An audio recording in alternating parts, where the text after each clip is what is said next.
যে কবিতা শুনতে জানে না সে নদীতে ভাসতে পারে না। যে কবিতা শুনতে জানে না সে মাছের সঙ্গে খেলা করতে পারে না। যে কবিতা শুনতে জানে না সে মায়ের কোলে শুয়ে গল্প শুনতে পারে না।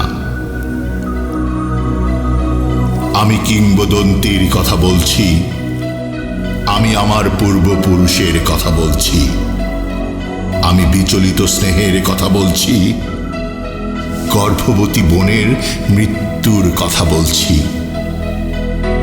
আমি আমার ভালোবাসার কথা বলছি। ভালোবাসা দিলে মা মরে যায়, যুদ্ধ আসে ভালোবেসে, মায়ের ছেলেরা চলে যায়। আমি আমার ভাইয়ের কথা বলছি। যে কবিতা শুনতে জানে না সে সন্তানের জন্য মরতে পারে না।